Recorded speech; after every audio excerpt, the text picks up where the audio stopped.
So thank you everyone for joining. I'm very happy that we have such an amazing presenters today, so many fantastic people. Before we will start the presentation and I will pass the voice, my name is Emil and I am one of the Polish user group leaders. One of my colleagues, Bart, is sick today and he couldn't join us, but he will watch the recording because he always also very interested in this session. We got also Jakub, who is another user group leader. Maybe you want to introduce yourself? Hello guys, my name is Jakub. I work for a company in medical industry and I'm really curious about today's presentation. So yeah, back over to you, Emil.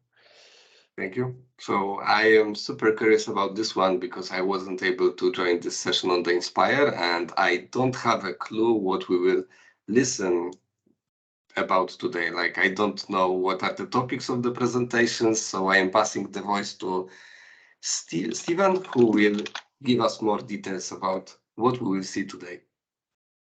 Awesome. Well, a small but dedicated crew. Welcome, everyone. I'm fortunate to be here with some of the best users in the world, which is always humbling, especially given advent of code, which I apparently gave up last week. So Alteryx Obscura, this is a new session that we kicked off in Denver. We ran it again in London, Amsterdam. And the key with Alteryx Obscura is that it's absolutely nothing to do with analytics. And so this is all about what Alteryx can do, not what it's supposed to do. And that's what makes it so much fun. So the motivation, of course, is why not, right? Alteryx is actually a domain-specific language for analytics. Right, we all know that has a formula tool and you know filters, and we can join data and do all those fun things. But more importantly, you can basically do whatever you want as a general purpose scripting language. So like Perl or Python or Ruby, you can solve arbitrary problems of any complexity. Clearly, problems with high complexity get harder, but you can do that. And by doing so, we really push the fringes of not only the product but also ourselves. Speaking for myself, it's been a real eye opener about some of the usability corners, the hard usability corners of the product. And at the end of the day, it's just about having fun and learning something new. So with that, the rules, there are some very strict rules around Alteryx Obscura, so everyone take some notes. Rule number one is there are no rules. Like Fight Club, we don't talk about Fight Club. Alteryx Obscura, we don't talk about rules because there are none. Number two, we don't actually have to solve anything useful. And so the solutions you will see today have some fun names like asparagus, but they actually don't need to do anything useful, very important. Number three is we encourage everyone to use what's called base A. So base A and Alteryx are a core set of tools, you know, select, join, filter, but no Python tool, no run command, no email tool. You're encouraged to, but you don't have to. It really doesn't matter at the end of the day. You can use whatever you want. Presentations will be cut at times, so we have about 5 minutes or so for each person. Some will go over, some will go under, of course. And really, at the end of the day, you know, my goal with this as the instigator is to make this a tradition. And so I have been in conversations about adding this to the main stage and Inspire. If you do like this session, please, you know, vocalize it. Let's make this something that we all do. It was one of the highest ranked sessions in Denver, and I haven't looked at the ranking in Amsterdam, but I have to believe it was up there. So with that, let's have some fun. We do have, I think, 7 presenters today, and Sam, you are up first, followed by, I don't remember, but Sam, you're up first, and I'll figure out who's after that in just a second. So each presenter is going to be sharing their screen. There will be a short transition, but we will do our best to keep it on time. So watch your chat, and I will ping you at about 4 minutes. All right, take it away, Sam. Fantastic. Thank you, Steve. I'm trusting you can all hear me well. Brilliant. So a few years back in Sainsbury's, a couple of colleagues and I decided we were going to do something fun with Alteryx. What we wanted to do was really push the boundaries and see what we could do with Alteryx. And I randomly came up with the idea of turning it into a quizmaster. Tim took it away and said, you know what, I think we can do that. And Joe ended up writing the blog about it. So between us all, we have actually proven that you can turn Alteryx into a quizmaster. And what's brilliant about this is it is very simple to do. it's using everything that you have within a machine already. And basically you're making a small little script with some text to read out. But unfortunately, Steve, I've already broken the rules, but you said there are no rules. So, hey, it's all good. I have a run command tool in here, which just basically kicks off a bat file that enables me to run a small file that looks like this. So I use Alteryx to build this little file here. And everything is always the same except the bit that you want to read out in Alteryx. So at this present moment in time, it says, hello, this is Alteryx, your quizmaster. And that is the bit that will work hopefully when I run this through. What I also have included is a second delay because as a quizmaster, you want time between questions. I've reduced this down to, I think, 10 seconds. Hello, this is Alteryx, your quizmaster. And so you can see there that Alteryx has read out my question for me, but it gets better than that. If you turn this into your little batch macro, you can then put in a whole bunch of questions and then hit go. And what I want to do is I want to see some results or some answers in the chat, people, if you can. Let's make this interactive. Alteryx is going to introduce itself as the quizmaster, and then we can. Hello, this is Alteryx, your quizmaster at the Polish user group. I'll read my answers out loud because I don't want to disturb your viewing pleasures. But what is your favorite tool? What is your favorite tool, people? Let's see it in the chat. I think my favorite tool has got to be something from the spatial toolbar. So maybe create points. Horizontal or vertical? I think we can see that I'm clearly a horizontal person. I have nothing against vertical, though. I do like the way it works. Default setting you hate the most? I guess the center of the map over the US rather than the UK, but that's just being picky. Most surprising tool you found useful? Probably a comment tool. Data cleansing or imputation? I mean, I don't know what's happening in the chat. I bet it's looking amazing. I think not. Regex or text to columns? Oh, regex.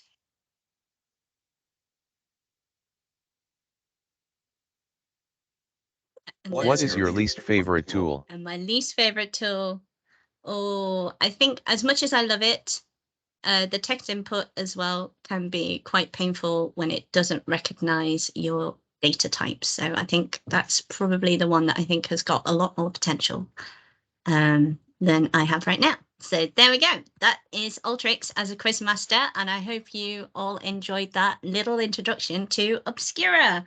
What we don't use Alteryx for, it is a quizmaster. It's not what it's designed for, but we can absolutely make it happen. There we go. Awesome, Sam. Thank you. That was awesome. So, Mark, you're up next, and you came in at under 4 minutes, which is brilliant. And I'll make up for you there, Sammy. We're going to keep you in check, Mark. Don't worry. I always know Mark needs more time. I've got two to show. And the first one that I've got is Hello World. There's a lot of times where I'm looking at other people's workflows, including looking at my own workflows and thinking, why? And isn't there a simpler or more direct way to get to the answer?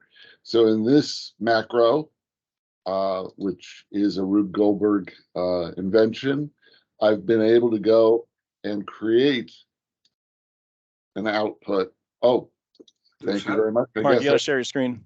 Sharing the screen, that is not part of the rules. You guys should just be on it. There we go. So here's my Rube Goldberg invention macro. The macro itself has no configuration. And at the end of the day, it will output, I have to get rid of your face there. It will output Hello World. And it does so by constructing all the componentry of Hello World. It also puts together a formula that will dynamically answer Hello World, and it knows the length of that. So if you've got a text input as a optional input, everybody needs an optional input on a macro. It does something just slightly different, and it will say Merry Christmas in that statement. So the same macro which creates Hello World without input is going to go and it will run through the same process of creating all of these fields and creating a dynamic formula to putting that together. The macro itself is fairly straightforward, as you would expect a Rube Goldberg invention to be. In it, it will then take whatever you've got on input, and it has a ASCII table to compare your data to validate that you're actually using ASCII characters. There, it will go into an iterative macro to go and figure out, is this really hello world? And what are the ASCII characters? But it's now turned it all vertical, and it's figured out each of the values that are present. And now it needs to be sorted back into the, oh, by the way, the iterative macro, if you would like to see the iterative macro,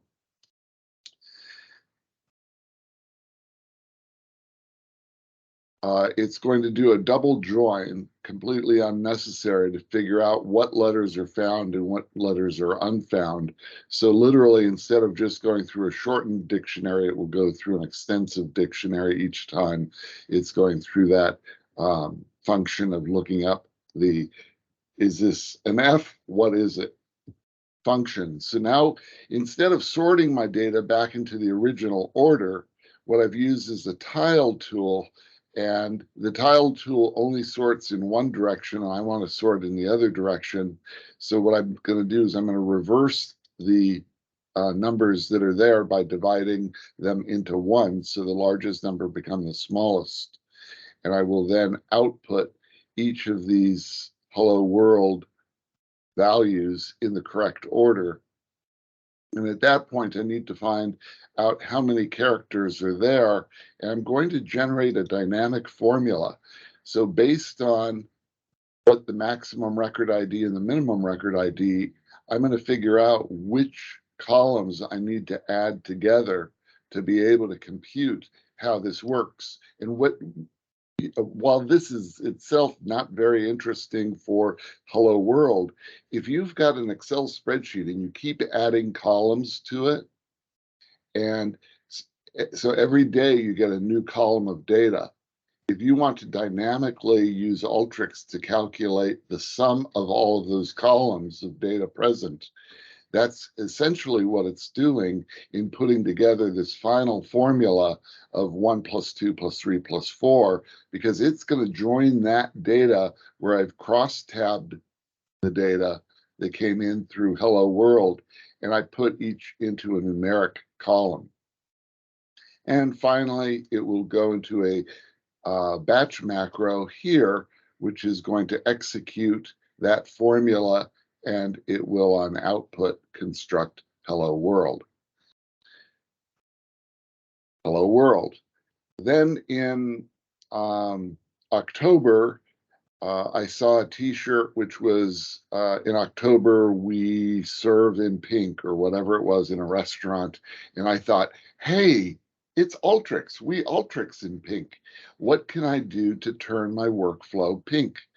And so what I did was I went into the Easter egg of help and about. And if you click on the Colorado state flag, it turns the icons into older icons from Alteryx version is, I don't think it's version 1, I think it's version 10. It turns them into old school icons. And what I did was I replaced those icons with pink icons. So now I can Alteryx in pink or any other color that I may so choose.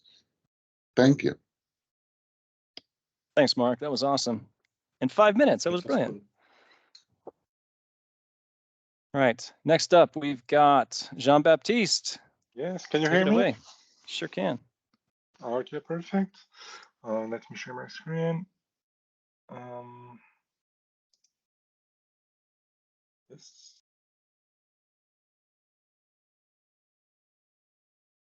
Do you see my screen? Yes. Which one? Teams. Oh. Wait, technical issue. Okay. Okay, let's do that. It's going to be fun. I can't share my other screen. Okay. Can you see the presentation? Oh, Yes. Yes. yeah, but okay, we'll do that. I can't. It's full screen. Okay, let's do that. So, my project is about Boolean expression.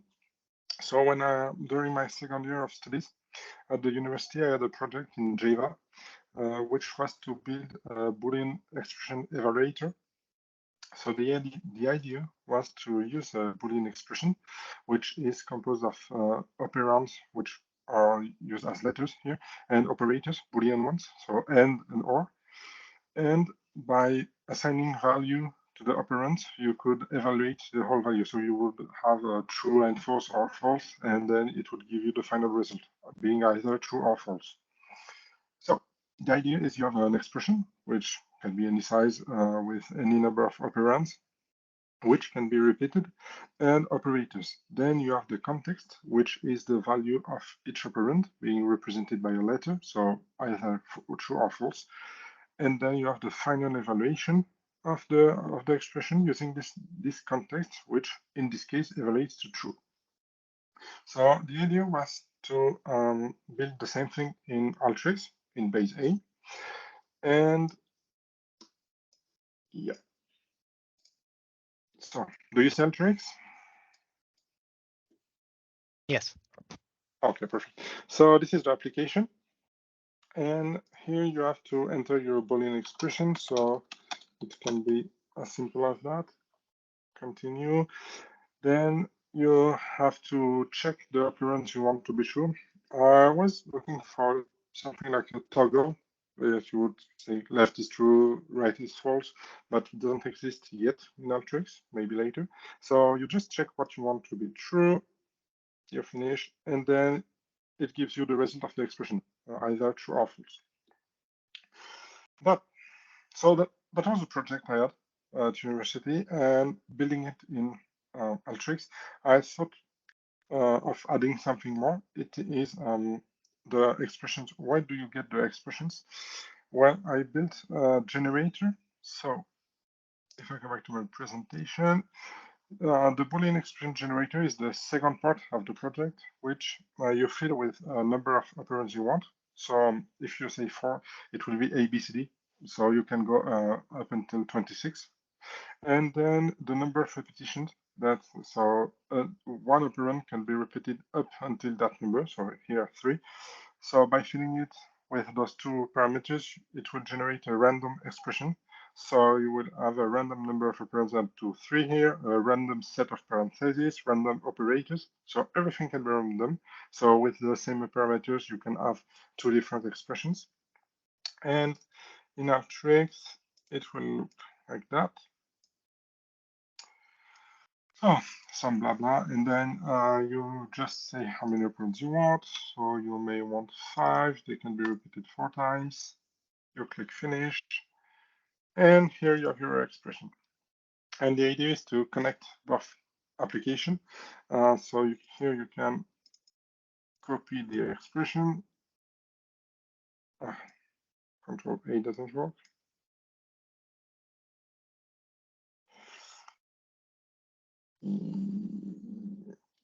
Yes, and then no, very bad.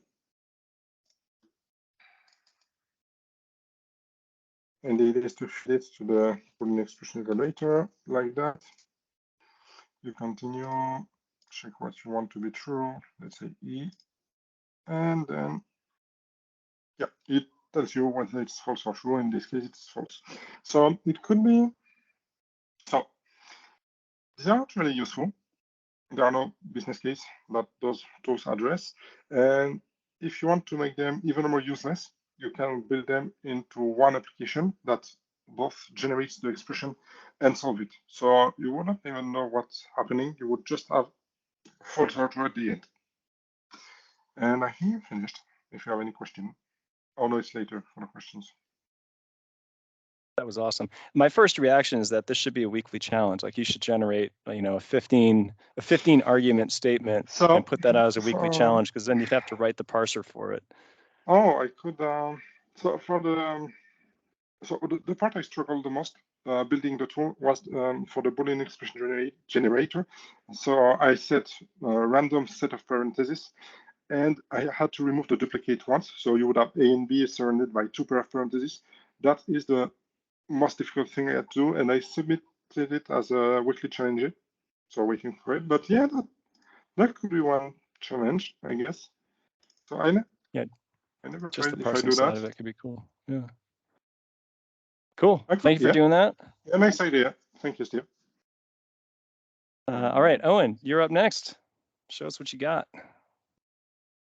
Awesome. I'm currently not. I currently don't have my camera on. My internet's been really bad all day, so hopefully it lasts while I'm presenting. If it doesn't, feel free to cut me off, and we'll jump to the next person. So I'll just share my screen, and can someone just let me know when you can see that, please? Yes. Yeah, okay, thumbs up. Awesome. So I've built a workflow that is, well, fits the criteria perfectly. It's not very useful, but I think it's pretty cool. So what you can see here is a workflow or analytic app that I've built. You can see the app interface just here on the top right. It's asking me to supply an image and a height and a width. What I'm going to do is kick that off. So I'm just going to hit finish, and then I'm going to explain what it's doing while it's loading. So you can see that that started running there. And what this will do is allow me to supply an image. So any image on my local machine, it will create a grid of that image. So where we can see the height and the width, it's creating a 15 by 15 grid. And it's then going to use the computer vision tools. So from within Intelligence Suite, the computer vision tools to profile the image on the 15 by 15 grid in this case. What it will do is pull back the average pixel or the most common pixel color within that 15 by 15 grid, and then output that to a new workflow as a comment tool. So if I jump to this workflow that I've just created, so as the output of that workflow, that is an image, and it might not mean anything at the moment, but that is actually the image of me as a 15 by 15 grid. I did have a little bit of fun with this, so I've also done my good friend JB, and I've also done a very quick screenshot of Chris McAlevey on the call, which, you know, he hasn't looked better in my eyes, to be honest. So there is a blog post coming soon about how I built that. To be honest, the actually processing the image and bringing the image in was very easy with the computer vision tools.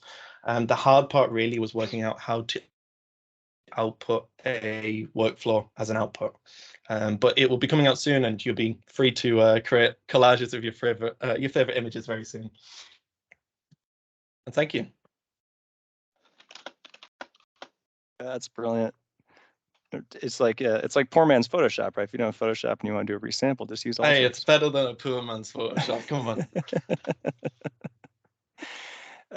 Okay, sorry, I'm giggling too much. Next up, we've got Arthur. Yes, can you hear me well? Sure can. Yes. Great. Yep.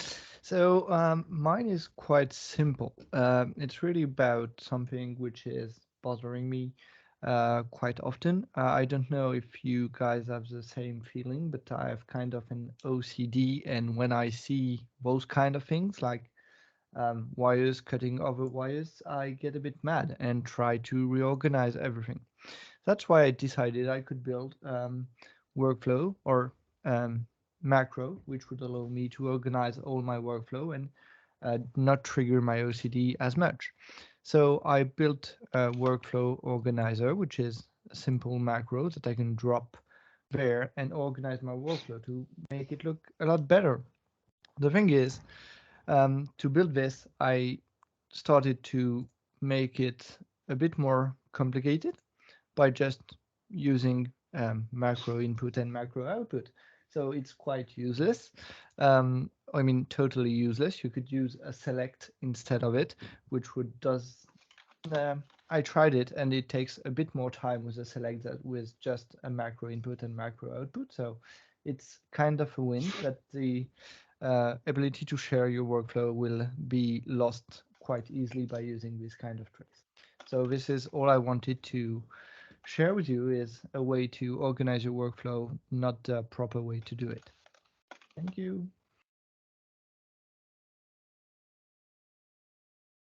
Awesome. Thanks for that. Next up is me and Cass. So I will share my screen. And we have to switch back and forth because Cass is driving Alteryx and I'm driving PowerPoint. Okay, real quick. So Cass and I are building a RISC-V simulator in Alteryx. And of course, because why not? And so RISC-V, for those of you who aren't aware, is an open source chip specification for a microprocessor that you could use for things like an automobile or a cell phone or any compute engine. It is open source, and so therefore we were able to get the opcodes for it. Why build a CPU? Well, why not? Well, because it's a super fun problem, and it all stems from a conversation we had in London in 2019, where Dunkerley pointed out, 2019, where James Dunkerley pointed out that PowerPoint is what's called Turing complete, so it can compute any arbitrary problem. And we said, well, obviously Alteryx needs to do that. And as I said in the introduction, using this techniques expose all sorts of problems in Alteryx and defects and usability things. So that's really, as a developer, that's what I'm really interested in, aside from just doing something completely goofy. So as an introduction, how does the CPU work? It's really super simple, right? Someone like me or Adam comes in and writes a program, and a program is written in C++ or Python or Ruby or Perl, it doesn't matter. And through this process, so we write something called source code. It goes through a series of steps and ends up in what's called a compiler. And that creates what's called assembly, which brings in libraries and things, which actually creates what's called machine code, which are the bits that the computer actually runs. And then the CPU itself actually runs that machine code. And so compilation is just the process of taking text and turning it into something that a CPU can actually execute.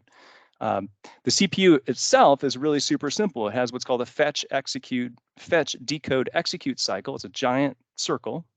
And so in every clock tick, right, your processor runs at 2 billion instructions in a second or something like that. We fetch an instruction, we decode it, i.e. we figure out what it's supposed to do, and then the CPU interprets it, and we keep going around this loop. And before you know it, we've sent an email in Outlook if you do this several trillion times. So what we've done is allowed the creation of code in C or C++. So this is actual C code that computes what's called a Fibonacci sequence. And we compile that with GCC. We target the RISC-V CPU. We end up with GCC assembly. And then we run the assembly in a processor written in Alteryx, which is essentially a state machine. And so with that, I'll turn it over to Cass, who will do our demo. Yep, just loading up the window now. All right, so this is all base A, which is a really important note. We did not use any Python run command, download, anything like that. And it's all just a series of macros. There's a couple layers of them, and I'm going to go really quickly through this because there's a lot here and we won't have time otherwise. So at the first level, we have this execute processor step. This is taking the code we fed into it, which is right here, and is also initializing a register and a stack, which are basically ways for us to keep track of values as we're iterating through this program. And so as our code runs, we're going to store values, retrieve values, and perform operations on them. So this is all kind of just a pre-processing step as we are setting up our state, which is something that you would do with an actual processor running these as well. We basically reserve some memory, set up our default values, and start running our code. And as Steve mentioned, we're going to run the Fibonacci sequence here, but I'm not going to run it just yet. So from there, we have this processor, which is another macro. This is actually an iterative macro that gets called here. And it feeds in our code and our stack and our register all into a single iteration. And so we're going to iterate over our stack and our register. Our code is going to stay static. We're not going to change anything about the code as we run through.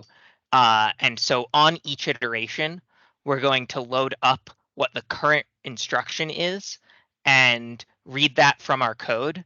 And we're going to then use that in order to execute what's called an opcode here.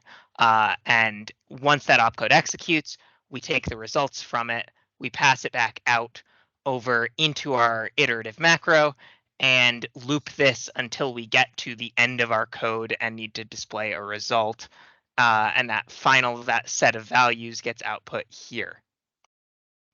So opcode dispatch is a really simple macro that is basically just taking in whichever opcode we have listed and then disabling a bunch of tool containers so that we only run the singular instruction that we need to run. As you can see, there's just a couple of these different opcodes. We're not going to go into all of them because that would be entirely too much time.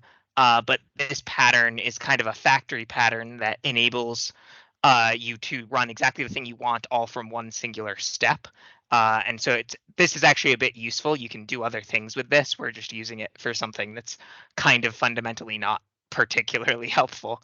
So I'm going to jump into one of these. This is the add opcode. So this is basically just taking two numbers that are passed into it and adding them together. Again, you'll see yet more macros here. So we're pulling values out of the register based on arguments that are being passed in. We could have done this via a set of tools here for each of these arguments, but it was much easier to simply configure a macro that read in the correct register as specified, so that we had some standardization and some reuse here. And so in this case, we're just taking those arguments that we feed in, we're adding them together, and then we are spitting out an output. And I can run this really quickly, and you can see that our code had an argument 1 of 22, an argument 2 of 20, and that adds up to 42. And then we pass that into this merge registers and increment step, which also has a macro inside of it. So we're at 6 layers of macros here. So this merges together our registers and it tells our code to run the next line of code. And our last macro here is the incrementer for what line of code we are executing so that we can continue to run. So I'm going to jump back over here and I'm going to actually run this code. So here we're calculating a Fibonacci sequence of 3, which should have an expected result of 3. And if you'll just give this a second as it runs through, and I can probably run it a second time for another number just so you can see that it does change.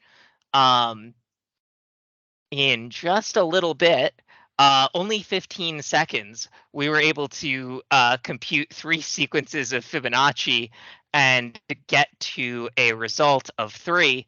And that only took 217 iterations of our code in order to make that happen, which is pretty impressive, honestly. So then I can go in here and I can just change this really quickly to a 5 instead of a 4. Our expected result should now be 5 because we're adding 3 plus the prior number of 2 in order to get to 5. And we have to do all of that compute all over again. This is all happening live. And we will go through those iterations. There should be probably a couple more of them this time. But if you just wait for it, we should get there in a couple more seconds, and then I'll wrap up and pass it back over to Steve. So there we go. Only an extra 10 seconds. We got to a final result of 5. And it only took us 355 iterations in order to get there.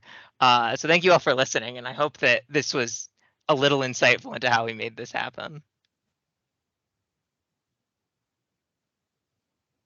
Yeah, it cracks me up. So this is how your computer works. It's a giant state machine. It just happens to run it, a billion times a second. So, okay, so I know we're over. So the big question, of course, is can Alteryx play Doom? This is what everyone cares about. The answer is yes, at least theoretically. I know you've all seen a chart like this, which shows processor performance over time. Unfortunately, Moore's law kicks in here, so I'm getting a multi-core, many-core. This is a great chart. The question is, where does Alteryx fit? So we're just going to zoom in here on the lower left, and we have 3 reference machines. One is the Harvard Mark I, which is 1944, one of the first real computer. Well, one of the first computers. We had the ENIAC from 1946, and we had the Apollo guidance computer from 1965. Alteryx very happily sits right in about here. Super high performance. And so back of the envelope calculation on the plane to Amsterdam suggests that it would take approximately 175 days to load the splash screen of Doom, but it is actually theoretically possible. So the real question then is Alteryx Turing complete, meaning can it solve any arbitrary problem? This is what Alan Turing, his Turing machine is about. Without getting into detail, Turing machines are unbounded, meaning they can go infinitely. Unfortunately, Alteryx iterative macros are bounded. But we can change that with a one-line code change, but that's no fun. It kind of violates the rules of using Alteryx. But we can also achieve that by using an infinite loop powered by a rock and an analytic app that rewrites itself. So anyway, that's our presentation. I know we went over. If you have any questions, we will answer them later. Thanks for listening.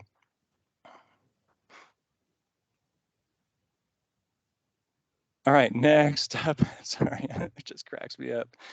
Next up is Adam Riley. Bring it on. Thanks, Steve. Let me share my designer. Okay.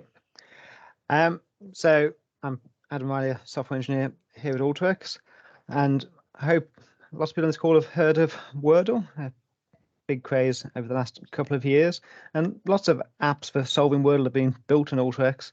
But I decided to take it a step further and actually build Wordle the game in Alteryx. And I introduce you to WordEx. So we've got a text input here where you can type in your guess. So train is always my first guess of the day. Run the workflow and this browse tool here. So this tells us there's an R in the word somewhere, but not in that position. So that's the yellow indication. So then we go for our second guess. Should have thought about this before I started. Try churn. Okay, so here's a bit better. So now we get a green showing us that the first letter is a C. The R isn't in the fourth letter, and so on down. And you get 6 guesses. So I happen to know because I cheated. So this isn't actually the Wordle list. This WordEx has got its own word list. So today's word is corpse. So how does it work? So if we expand this control container here, it's actually remarkably simple to code Wordle in Alteryx. So across the top here, we've got the word list. So this is a YXDB file with, I think, 5,000 records, so a few years worth of words, complete with the date. We've got a filter that just filters on today's date, then a regex tool that splits it out into the individual letters. Across the bottom, we take the guess that's been entered, and again, we split it out into the individual letters, and then we just join. So we've got the first join here. So things that join perfectly in letters and position, they're our green letters. So that goes into the top output here. The ones that don't join, we try joining again, but this time without the position. If they join this time, then they're the yellow letters. And anything that doesn't join is the gray letters. And then it's just a case of using the render tools to render these with the colors. So we've got green, yellow, gray there. Stick them all together in a report tool and then loop background. And then I've just got a few error checking boxes here. So this one means you can only guess words that are actually words. And this one will error once you've gone past 6 guesses. So if you put in some random word that isn't in there, you get a error message down here saying that's not in the word list. And that's it. That's WordEx. I think I'm under time.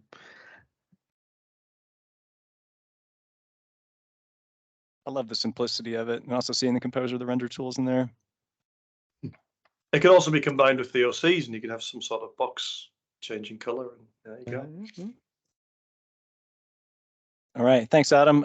Next up, our final presenter is Chris with Asparagus. You're muted, Chris. Hello, can you hear me? Yes. Marvelous. Okay, so I'm going to start by just explaining what the background of this was. I wrote a blog, which I'm sure you've all read because you all follow that religiously. So yeah, we were working on a project with a company out in North America. We got stuck on something. We needed to be able to do it. It was to do with, we needed to be able to chain apps together, but the app needed to be not just the data getting passed through to the next app. The app needed to change. So it needed to change what selections were there, what wording was there. Everything needed to change on the subsequent app. And of course, the answer was XML. So we can chain into the next step of each chained app. We can open the subsequent app and then amend what was there, save the app, then chain to it.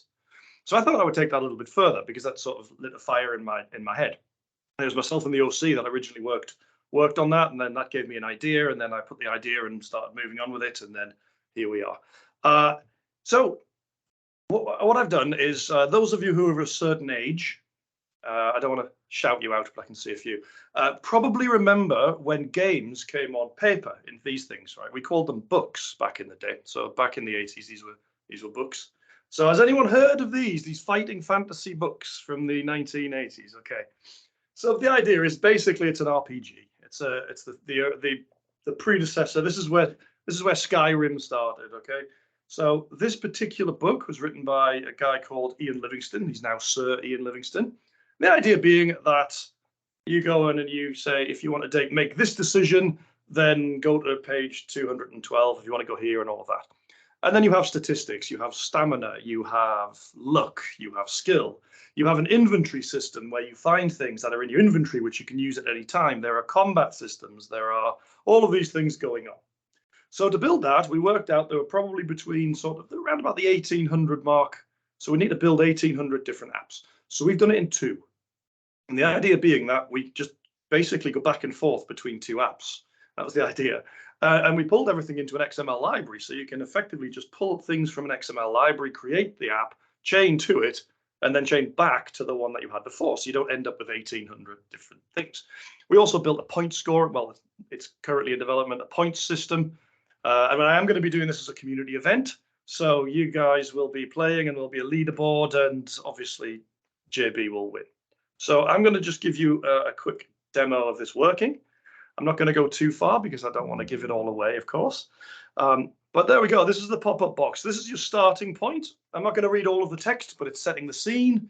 There's a big introduction about where you're going into a dungeon. You've got to survive getting through this dungeon. So to start with, what potion would you like? Would you like skill, strength, fortune? That restores all of it. So I'm just going to go with strength because personality thing. And I'm just going to say I'm ready. So then it gives me a bit more and says, okay, so your opponents have gone before you and now it's your turn. So I'm just going to hit continue. So what that's going to do now is for the first run, it does take a little bit because basically it's now calculating all of my statistics and it's calculating a few little things that have happened down the line. I don't know why the first one actually takes this long. Once it loads, it's fine. Right, there we go. So, okay, the clamor of the excited spectators gradually fades behind you. So you're now in here. You have now found some droplets of dripping water and all that sort of stuff. And the air is cold, moist, and dank. So we've found a table, and on the table there are some boxes. One of the boxes has your name on it. Right, so you can see your initial skills are there. So we've got your stamina, your skill, your luck. This is all determined by random dice rolls. You can rest before, you can eat your provisions. You have provisions in the inventory, all that kind of thing. Right, what do I do? So Kathy is the first to respond. Kathy, open the box, obviously. Let's go and open the box. Okay, you open the box, continue. Is it the right decision? The lid of the box lifts off easily, and inside you find 2 gold pieces. A note written on a small piece of parchment that says, well done, at least you're not an idiot. Okay, so yes, you've got some gold. If you notice now, your gold has increased. You now have gold. You can spend gold for things throughout the game. There are, all of this. So I've built it up. Well, myself and the OC have built an RPG. It is all the way through. By the way, this guy who wrote this, he is now, it's so bizarre. My mate Livo, Ian Livingstone, my mate Livo is, he founded the Games Workshop. He brought Dungeons and Dragons to Europe. He basically founded the things that became IDOS Interactive. So all of those things, you've probably heard of. Quite a big deal in the whole gaming industry. I'm sure some of you have actually heard of him. I've been talking to him about this, and I was like, well, I'm gonna have to try and get this past him. The whole copyright issue. He said that sounds nerdy as censored myself, and he said that sounds great. So that was the answer. And there we go. He just thought it was just cool in a kind of our way of being cool. So there you go. The reason it is, the reason I have that on there is because while developing this, I didn't have a name for it. It was the secret project until Nicole Johnson christened it the Project Asparagus.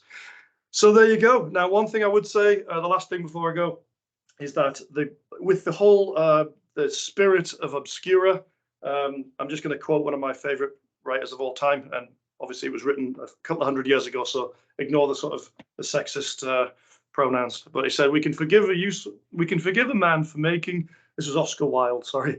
We can forgive a man for making a useful thing as long as he does not admire it. The only excuse for making a useless thing is that we admire it intensely.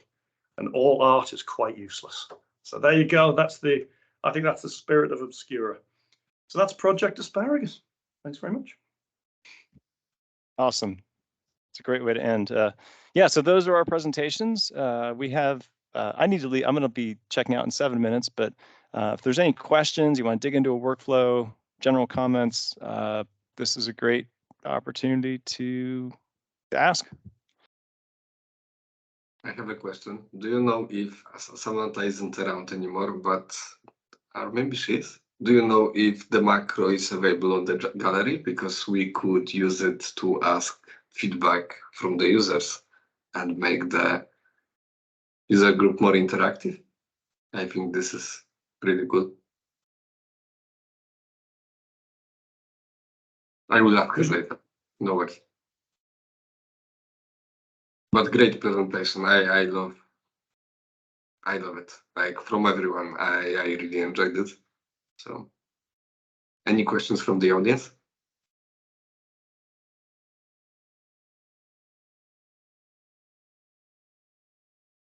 There was one question that I think we were all waiting for.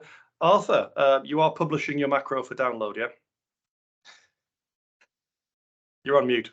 Yes, I am, definitely. Okay, great. I know the USC wanted it, so just for him, I would have done it, but I'm gonna do it maybe tomorrow. Yeah, it will be done. Hopefully you have some good test tools in there, or error checking documentation. Yeah, I might go a bit further for the next round and do some really useless stuff and insert pretty much anything that could be useless into it. Could be fun. This is like still at the project processing. Yeah. Useful is the enemy of Obscura, surely. Yeah. That is a great quote. I need to remember that. Useful is the enemy of Obscura.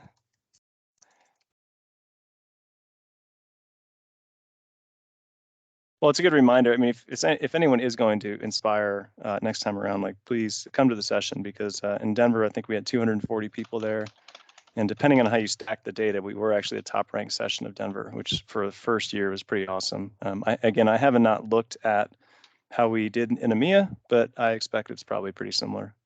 And there was a lot of laughter. So 240, nice. That's impressive. Yeah. Full house. The room was packed. I wish I'd taken pictures of it, because everyone was like, half the room was like looking this way and half the room was looking that way, and they're all leaning in to like see. I remember during Vortex, they're all like leaning in like this. It would have been a great photograph. I do actually have some photographs. I'll try and dig them out and put them in the chat. Cool. Yeah. So, yeah, I will share the recording tomorrow probably on LinkedIn, and I can share it via email to you, Claire. So no worries, you will get it. I'm excited about it as well. Chris, can I play your RPG game? Yes. So the idea is that we're going to be doing this as I don't know, like a monthly or weekly, depending on how many people want to play this. But yes, I want to do it as a community event. I want to get people competing on it. We are building in the background a point system, so you will have point system throughout the game. Obviously, whoever actually completes it, that will be at the top of the tree. But yeah, we're going to be doing that. I also may or may not have some interesting guests who may or may not be involved in that.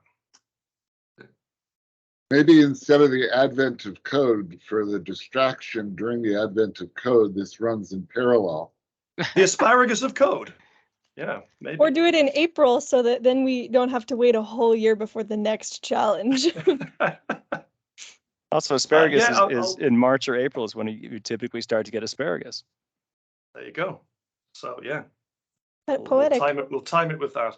But yeah, it'll be on the community when we're ready. We might need some sort of beta testers before we actually go out. But he has got about 3 or 4 or 5 books all together, and the way it's built in the framework is we can just drop the new book in, and it will then generate the new book. So we should be able to continue this year on year. So did you copy pasted like a book into it, or it was far more complicated? I think. Computer vision pulled down the PDF. Okay. Cool. And But then later, fixed the other 40% that it couldn't read. okay, but like each page is like different location and different chapter. we No, can it's say? well, it's sections within a page. So Uh-huh. if you can see, so you probably can't see this, but within a page, you have like one section and another Uh-huh. section, and they're all numbered. So you have to go to the number. So there are 400 sections within here, but we had to make it organic so that if you land on like, let's say you open the box and Kathy opened the box and there was a trap and it injured her and it went below her minimum stamina, she would die. And we needed to make that organic. So you had to kind of pre-calculate whether or not that would happen and what her stats are. Cool. So yeah, so each one could be doubled pretty much. And then you've got the fights where you have to go and you can use, within a fight, you can say, I want to use luck this time and I want to use skill. And there's a whole lot of things going on in the background. So yeah.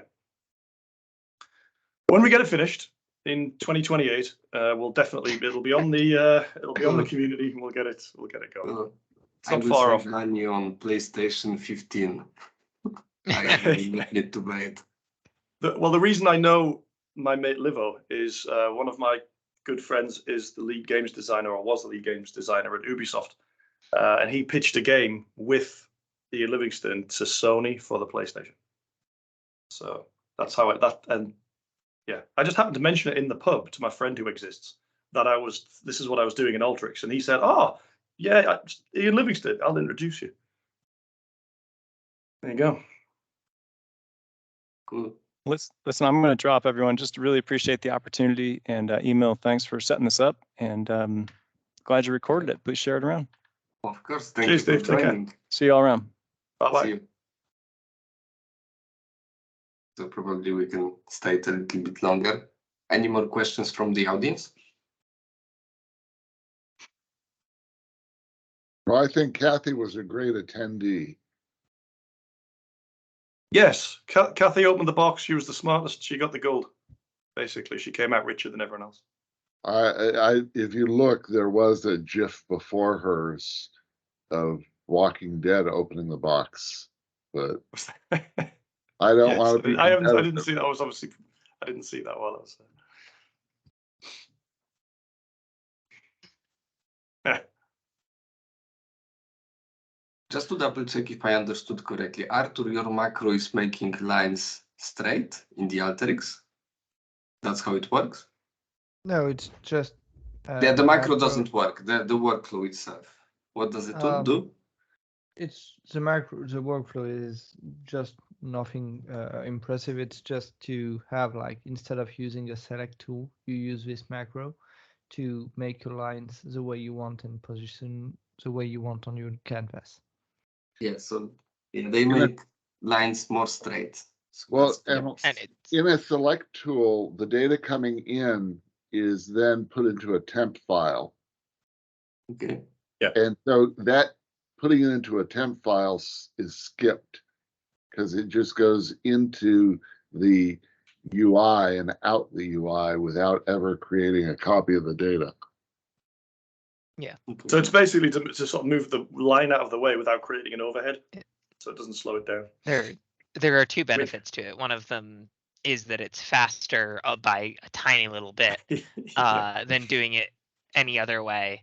And the other one is more of like a documentation thing, but select tools can be used for other things.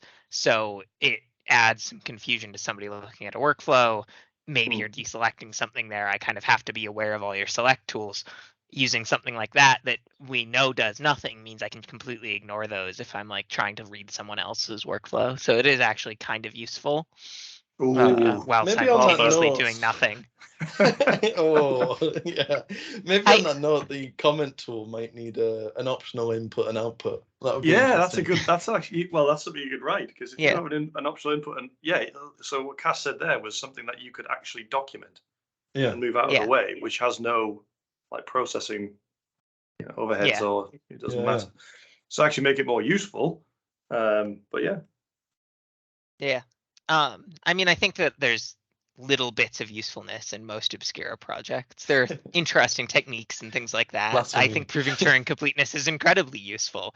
It's just that our CPU is, stuck in the 1940s. Yeah. Well, yeah, Nicole reached out, and the engine bit of what we've actually built in Asparagus, she's actually found a use for it. So Project Broccoli is on the way with Nicole, and that's yeah, because it's just the idea of chaining to like developing the app and then chaining to it probably has use. I love But it actually sprung from a useful real world use case, so just quite a niche one. Yeah, is anyone left to ask a question? I think we're Done. probably at the end of it. Right, I'm gonna go and sit down and eat. So I'll see you guys later. Nice to see you all. Thank you very much for Thanks joining for having us. us, Take care. Great to see you all. See you Agreeable next though? time. Bye bye. Thank you, Chris. Do widzenia. Bye. Do widzenia.